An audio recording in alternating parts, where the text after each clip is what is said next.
I think that the internet is going to be one of the major forces for reducing the role of government. The one thing that's missing, but that will soon be developed, is a reliable e-cash, a method whereby on the internet you can transfer funds from A to B without A knowing B or B knowing A.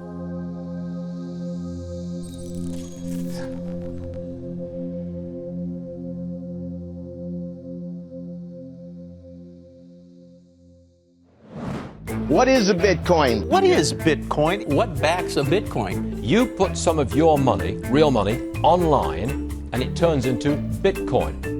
I don't even know why we call them coins, except that they call it coins in the name. I think Bitcoin has turned into a massive multiplayer online game where speculators are trying to out-speculate each other. Is it a means of exchange or an asset class? I see you taking my real dollars, and then you give me virtual money in return. Thanksgiving dinner, my grandmother asked me, what the heck is this Bitcoin stuff anyway, right? And I said to her, do you remember when Visa cards first came out? You were used to paying with cash or with a check, and then a Visa came out. It was this weird payment system that you didn't understand. And she said, yeah, I remember that. I said, well, Bitcoin is just the next evolution of another payment system. Bitcoin. By now, you've probably heard of it. The wild fluctuations in its price has gained the attention of the mainstream financial media. But Bitcoin is much more than just your average investment. Beneath all the hype and hysteria lies what could be the most important technology of our lifetimes. So what exactly is it? To fully appreciate the characteristics that make Bitcoin a potentially world-changing technology, we first need to understand what money is. Currency started developing 6,000 to 9,000 years ago, some sort of medium of exchange, and people used something of value. Societies around the world, though, started to select gold and silver as their primary currency about 3,000 years ago, and then about 680 BC, they became money when they were minted into coins of equal weights. Governments started creating representative currencies where you deposit your gold and silver, or they have gold and silver in the treasury and they come out with notes that are basically a claim check on the gold. So they're supposed to be as good as gold because you can always convert them into gold. Throughout history, precious metals were chosen as money, not through government decree, but because of their unique features. Gold is rare, easily recognizable, portable, durable, and divisible. Above all, because gold is difficult to find and labor-intensive to mine, refine, and mint, it has always been perceived as a store of value.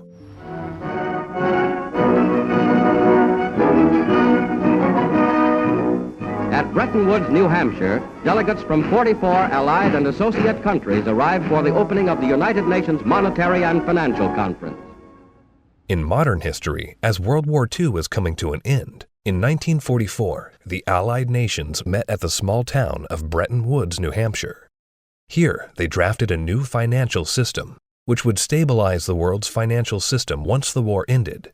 With the United States poised to enter a golden age of prosperity, the U.S. dollar was chosen to be the world's reserve currency. The Bretton Woods system was created after the Second World War at the Bretton Woods Conference in New Hampshire. And rather than using gold as the means of exchange between countries, as was the case under the old gold standard, the dollar was going to be used. The dollar was chosen because back then it was as good as gold. Under this new system, the countries of the world would tie their currencies at a fixed rate to the U.S. dollar. And because most of the world's gold was held in U.S. vaults, the U.S. dollar would be backed by gold at a fixed price of $35 per ounce. This created a system where the currencies of the world were effectively backed by gold through the U.S. dollar. I have directed Secretary Connally to suspend temporarily the convertibility of the dollar into gold or other reserve assets. The Bretton Woods system lasted for about 25 years, but in August of 1971, President Richard Nixon called for an emergency press conference where he announced foreign countries would no longer be able to convert their U.S. dollar holdings into gold. This surprise move would come to be known as the Nixon shock. With this one announcement, President Nixon effectively created our current monetary system, a system where no currency is backed by gold or anything of value. This is what is known as a fiat currency. Fiat currency is currency that's backed by nothing except government promises. The word fiat is a Latin word, and it basically means currency that's circulating by force. If people have confidence in that currency, and if there's enough government force, that will enable the currency to circulate for a period of time until people lose confidence in the currency. Money is a medium of exchange, and the way it has evolved is that it's always something of intrinsic value until the modern age, when the politicians say, well, we don't need anything of intrinsic value anymore. All we need is political decree. We can say this is money, this piece of paper is money. Now money has a new characteristic, but underneath it all, there's this same concept in place that nobody ever seems to challenge, and that is that governments have a right to declare something of no value to be money, and you must accept it. That's really the problem, and it's still the problem today. Without anything tangible backing the currencies we use today, governments around the world have been able to issue unlimited amounts of new currency without restraint. And with the advent of the digital age, currencies around the world are now digits in a global banking database. So what is Bitcoin? Well, simply put, it's a digital currency, much like the electronic currency we use today. But it's also the payment network which facilitates the transfer of this new digital currency from one person to another. Bitcoin's a new internet protocol that enables the transmission of value over a communications channel. You can think of it like being able to send a gold coin as easily as you send an email. You can send any amount of money to anyone in the world, anytime, can't be seized, can't be confiscated, can't be frozen. Very useful technology. So Bitcoin is a digital currency, and it is a payment system. So it's a payment system in the same way that bank networks are, or PayPal. Those are all payment systems. But it's also a currency. So PayPal and banks use the dollar as their currency. The Bitcoin payment system uses Bitcoins as its currency. So they both have the same name. What is your opinion of disruptive digital currencies such as Bitcoin? If you're looking for the idea that a currency doesn't really have to be something physical, it can be something that's virtual, that's the system we already have. You know, and if you want it to be, I want a way to make payments electronically, that's, credit cards. I mean, so exactly what it is that this thing is supposed to be doing that we don't already mostly do. Bitcoin is different from other fiat currencies in a couple ways, but not the way people think. So most people think it's different because it is a digital currency, but fiat currencies are also digital, right? So the dollar is a digital currency, the euro is a digital currency. They're all just ones and zeros in the banks of the world. So it's not that Bitcoin is digital that makes it unique. It's unique in that it cannot be created out of thin air. So dollars, euros, yen, these can all be created out of thin air by people who have permission to do so, which is generally a central bank. Bitcoin has no ability to create it out of thin air, so it is a scarce digital asset. Unlike the banking system we currently use, where bureaucrats meet behind closed doors and determine and regulate the supply of new currency, mathematics and cryptography are used to regulate the creation of new bitcoins. The Bitcoin network is decentralized, meaning that instead of transactions and account balances being stored on a central computer or database, Bitcoin's ledger of accounts, more commonly known as the blockchain, is distributed across tens of thousands of computers around the world. There's something called Napster. We all remember Napster. We could download music and movies from Napster, but after a while it got so big and popular, the government came in, shut it down because of copyright infringements. No more Napster, right? So then somebody created something called the Bit Torrent Network. What's this? This is a software people run on their computers that allows people to file share. So if you run the software, you can go to things like Pirate Bay or Views or BT Junkie, and you can download any music or any movies you want, and they can't stop it because it's not a centralized location. Well, Bitcoin is the currency that runs on the Bit Torrent Network.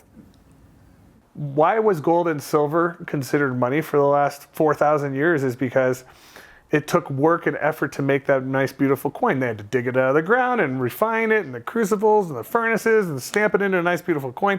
And that took work. So you didn't have to trust anybody that they were going to work for you. The work was already done. Well, Bitcoin, proof of work, is the same thing, right? You have to hash away and solve all these math problems. You have to have the chips and the electricity and yada, yada, yada to create a Bitcoin. It would cost today about $800 to make a Bitcoin. I believe that Bitcoin has multiple levels of intrinsic value. The properties like being unconfiscatable, properties like this censorship-resistant value transfer that no one can stop you from sending. More importantly, what gives it intrinsic value is the productive capacity and the brain power of some of the brightest developers in the world that have chosen to work on this open source protocol. And this productive capacity of some of the brightest minds that are building it is what truly gives it value. All Bitcoin transactions are cryptographically verified by thousands of computers on the Bitcoin network. These very powerful computers, known as miners, expend a massive amount of energy and processing power to verify the integrity of each and every transaction. So the miners basically validate transactions. All these transactions are flying around, and they have not yet been formally vetted by the network. If the miner believes the transactions are valid, it will put them in the block, and the block then becomes part of the blockchain. And over time, that becomes the record of truth. And so what that means is that if you receive Bitcoin and a few blocks happen after you receive it, no one can ever take that money away from you because the blocks have been stuck into the blockchain, they can't be reversed, and you know that the money is truly yours. The decentralized nature of the Bitcoin network eliminates a single point of failure and makes it impossible to be hacked or to be shut down. Bitcoin transactions are transmitted peer-to-peer without the need for a third party, meaning that the user is in complete control of their money. It's impossible to be shut down. That's the beautiful thing about it. There is no Bitcoin place. You can't shoot Bitcoin. It has no center of gravity. It has no headquarters. You can't shut it down. The only way you could is to shut off the internet.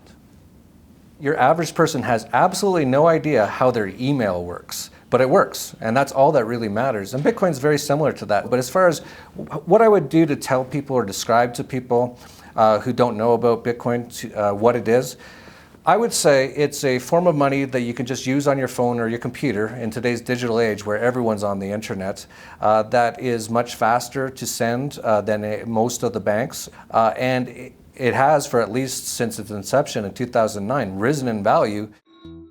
For new users, the inner workings of Bitcoin can be quite complex and daunting. But what's important is how this revolutionary technology changes how money is transferred globally. Right now, every single payment that you make to another person goes through an intermediary. Either PayPal or bank or Visa or MasterCard. And more importantly, the governmental jurisdiction decides if you're allowed to make that payment. That payment could be stopped halfway through, and then you have to try and get your money back. With Bitcoin, no one can stop it. The moment you decide to send another person digital value, you can just send it. And there is nobody in your way. There is no one that has to give you permission to pay another person money, and all they need is an internet connection. This has the potential to displace the need for banks as a trust institution. If you and I exchange currency or have commerce using Bitcoin and it goes on the ledger, on the blockchain, we don't need a bank to confirm that that is a valid transaction. One of the differences between Bitcoin and the banking system is it doesn't require a third party to perform. When you make a deposit into a checking account or a savings account, you are actually loaning the bank your currency.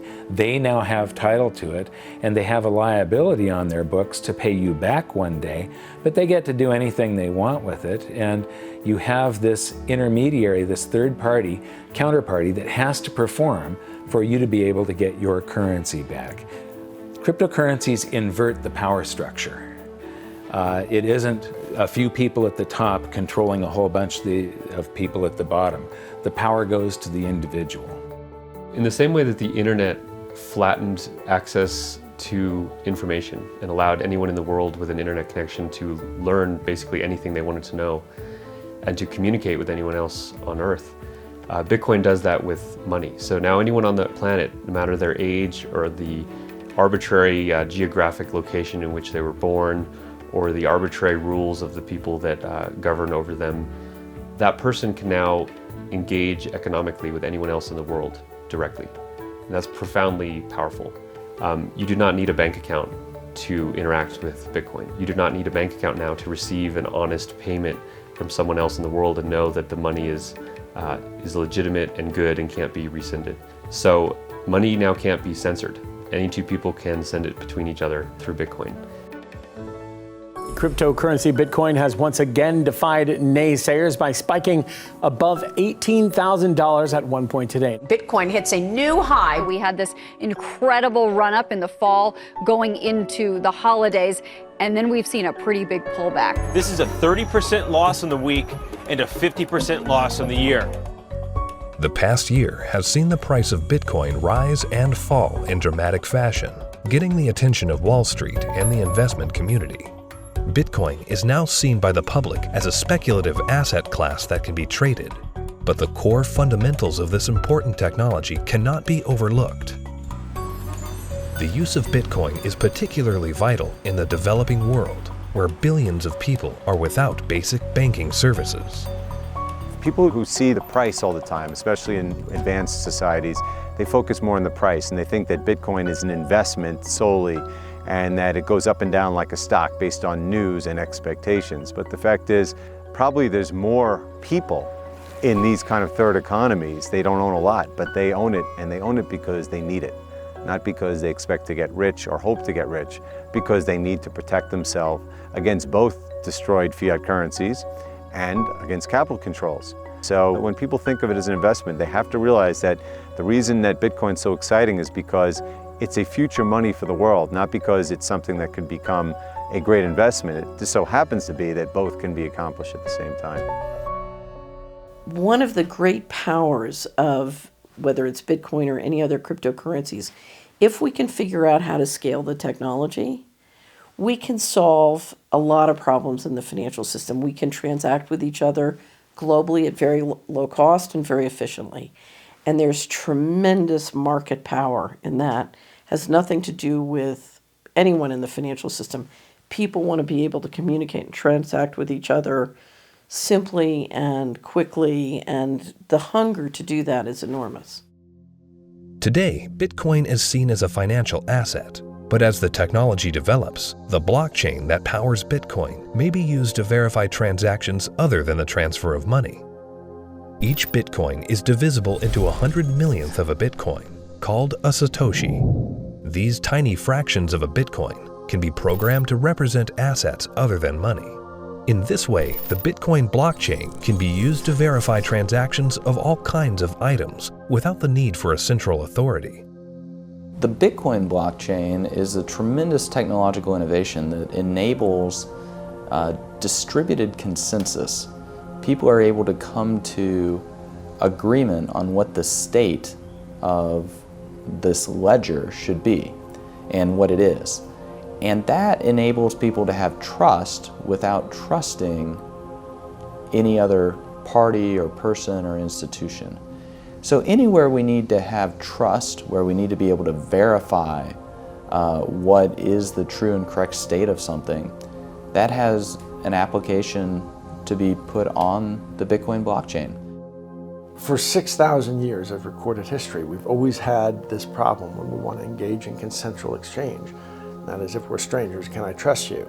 And what's happening with Bitcoin and the blockchain, the technology that powers Bitcoin, is it is now possible for us to have trustworthy exchange without those third parties. The trust is built in through the cryptography. That guarantees the exchange of value. Well, that means that there's this technology that is as disruptive as the internet was to publishing. But this is disruptive to these 100 different institutions that really are the glue that pull society together. You know, everything from as mundane as notary publics to the land titling, to coining money, to voting. all kinds of these things are going to be recreated in the blockchain in a way that we will finally be able to fully trust. But what that means is what we've seen technology do to lots of private industries is now going to start doing to government function. The thing for me is understanding the implications of what this is. You can take 100 million bits of a Bitcoin, each bit is called a Satoshi, right? And you can program that to be anything of value. It can represent titles to automobiles or real estate or diamonds or gold or votes in elections. Anything of value can now be digitized and tokenized, put up on the blockchain, and transacted, can be sent across the internet without having to go through a trusted third party. I think the blockchain and Bitcoin is going to change the world. I think it's going to change everything in terms of protecting people's identities, allowing people to own property. Bitcoin's for the 2 billion people that don't have bank accounts, the 5 billion people that can't prove they exist. They don't have title to real estate and stuff. That's what Bitcoin's going to change the most for those people, is because, you know, they're going to jump from the third world to the first world. It's really going to revolutionize Latin America, Africa, Southeast Asia, where people can finally now own real estate. We can have a transparent election that can't be hacked. Imagine. That's going to change the world in and of itself. Tempers are beginning to flare. These people have already been in queue for more than 3 hours now.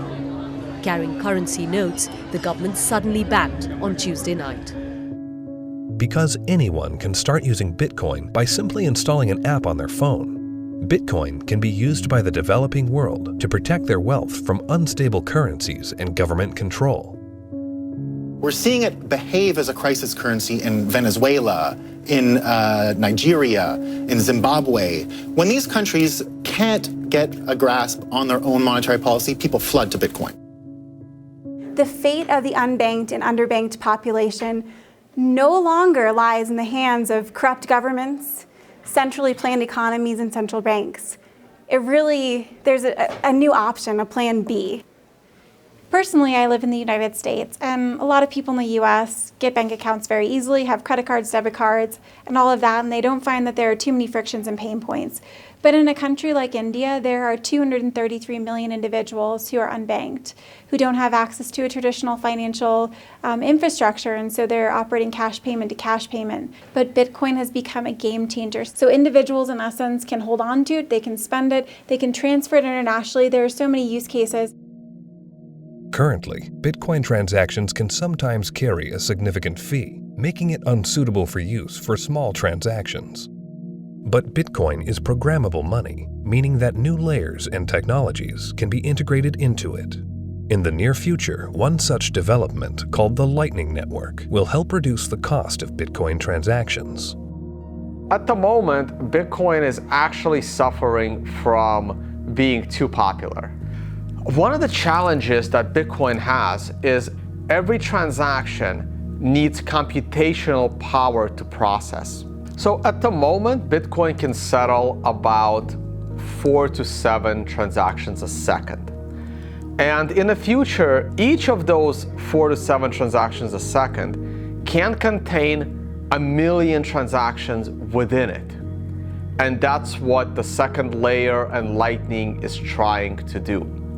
It will just make it so much more efficient and so much cheaper for the average person. The integration of the Lightning Network into the Bitcoin protocol will scale Bitcoin into a fast, cheap, and efficient payment system. Once implemented, this will have enormous implications for the developing world. One of the stumbling blocks to doing international business is the payment system. And to be honest, if you're taking credit cards from some countries, those countries are so associated with fraud that your rates on all credit cards you take just become astronomical, and it becomes prohibitive. Something like 33% of the credit card transactions coming out of Africa are fraudulent. So nobody wants to take business from Africa. It's just too risky. With Bitcoin, you know the funds are good. So as a merchant, yeah, pay with Bitcoin. I'll sell anything you want, that's legal to Africa. That has tremendous implications, to be able to get access to these types of products and services so seamlessly. And then they're able to start having property rights. And property rights is really what's going to help lift them up out of poverty. closer to home, in today's digital world, governments have started to phase out cash, replacing it with digital currency. In this environment where concerns over personal privacy are very real, Bitcoin provides monetary sovereignty outside the control of government policy. When you have a situation where the government is trying to control, they don't want people to have the means of hiding anything from them. Not just from a tax standpoint, they want to know what everyone's doing in Big Brother fashion. So, the way that I look at Bitcoin is it's the ultimate monetary weapon that the people have never had in history.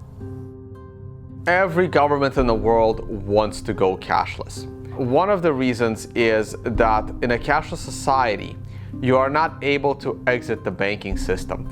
When people panic, they run to the ATM machines, they run to the bank and they withdraw money. The other thing is the governments are starting to run out of money, and governments don't build anything.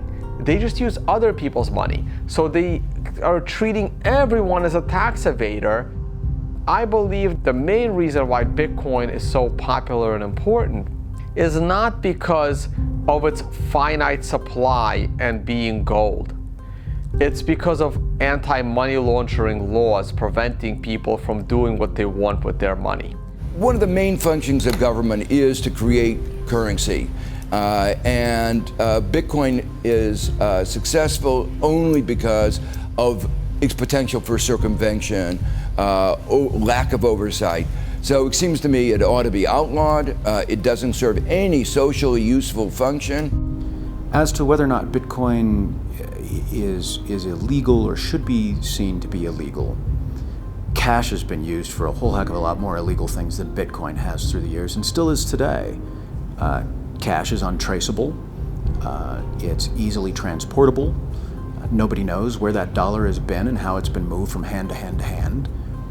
So it's just a matter of making that connection that a cryptocurrency is really not a new thing. It's just a different version in a digital form of something that's existed in our society and legal structures for millennia. Bitcoin is shifting the paradigm and challenging the legacy financial system. Recently, Jamie Dimon, chairman and CEO of JP Morgan Chase, America's largest bank, was quoted calling Bitcoin a fraud. Why is Bitcoin a fraud? Here's the reason. Governments, the first thing they do is form a currency. They like to control the currency. They control it through a central bank. They also like to know who has it, where it is, where it's going. Wait until someone gets hurt. Wait until it's used for illicit purposes, which it is somewhat used for illicit purposes. They close it down. You got people like Jamie Dimon, a serious guy, calling it a fraud. Calling it fraud? You mean like there was hundreds of billions of dollars of securities that Jamie Dimon sold the public a decade ago called mortgage-backed securities? He's calling Bitcoin a fraud? Is that going to go to zero like his securities that he sold the public? First with respect to asking a banker about whether they like Bitcoin or not, that's kind of like asking a king, do you like democracy? It's just so thoroughly frustrating and insulting when people who know very little about what we do watch an up-and-coming technology and have the audacity to call us all criminals. We're not the criminals here. The whole damn reason this ecosystem exists is because they're the criminals. And it doesn't really matter at this point what he thinks. The genie's out of the bottle. Somebody in this room or somebody at this conference or somebody around the world is going to solve the problem of decentralized lending and value-stable currencies and decentralized exchange. And within 5 to 10 years, banks will become less and less relevant, just like landline telephones are becoming less and less relevant. And we're going to wake up one day and we're going to be in charge of our own money. And Jamie Dimon, in retirement, can watch the world as it is, not the world as he would like it to be. The Bitcoin blockchain is built on decentralized consensus outside the control of a central party. However, with the hype in the rise of cryptocurrencies such as Bitcoin, both central banks and commercial banks have started to develop their own digital currencies under the guise of what they call blockchain technology. My big fear is that what is going to happen is blockchain technology will be adopted by governments, and fiat national currencies will be run on blockchain technologies, and the whole monetary system globally will eventually become cashless. And at that point, if it's centralized and there's an entity that runs the blockchain, they can lock you out of it if they don't like what you're doing, and they can trace everything that you do.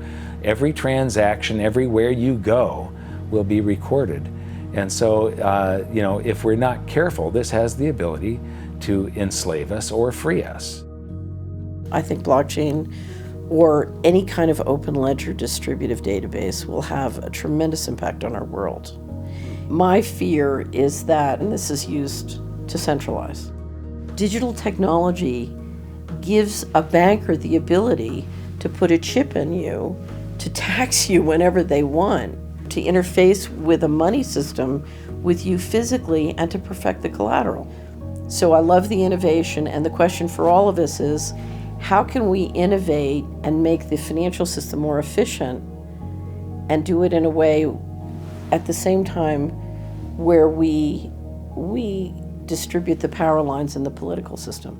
The blockchain is a technology, which is a good technology. We actually use it. It will be used for a lot of different things. God bless the blockchain. Cryptocurrencies and digital currencies, you know, I think are also fine. You know, JP Morgan moves $6 trillion around the world every day. We don't do it in cash. It's done digitally. Yeah. If it can be done digitally with the blockchain, so be it. But it'll still be a dollar cryptocurrency. A majority of the people are using the word blockchain, and they don't really care whether it has this decentralized mining. The government is going to just have a digital representation of the dollar. They can call it a blockchain, but there's not going to be mining. There's not going to be decentralization. It's going to be a centralized coin. Whether they call it a blockchain or not is irrelevant. The whole purpose of a blockchain is to remove control from a central party. If you're a central bank and you make a blockchain for dollars, and then you have dollar coin, if you still have full control over the dollar coin, you can create how much of it you want, you can control where it goes. There was no point in having a blockchain at all. You might as well just have a centralized database like a banking system. To really use blockchains in any meaningful way, it means that there is no person in charge. And so a central bank, by definition, is the one who is supposed to be in charge of money. And thus they would never create a blockchain or a cryptocurrency that they couldn't control. So that's why they will likely be made redundant, because the market can choose what kind of money it uses. And it now has a choice between a digital currency that can be controlled by central parties and inflated without limit, or a digital currency that cannot be controlled by any central party and that has a fixed amount and can't be debased. Over time, that's going to be a very obvious choice. Bitcoin and the blockchain behind it are incredibly powerful technologies. As the future unfolds, these technologies could be used to restructure the financial system into one of fairness and equality for all, a system outside the control of the banking elite. We have millions of people now taking an interest in what is money, the question of what is money, what should it be? And they're learning, especially a lot of young people. Precious metals were once money. Then came the era of paper money. Could we now be entering a golden age of decentralized digital money? Only time will tell. Bitcoin is first and foremost about changing how the financial system of the planet operates. However, Bitcoin is also a financial asset itself, and it goes through these bubbles, and people have made many millions of dollars when they buy it low, and then it goes up in value. But that's not really what matters at all. What matters is that it's actually going to change the entire ecosystem of the planet, how all humans interact with each other, and that's a very exciting thing to be part of.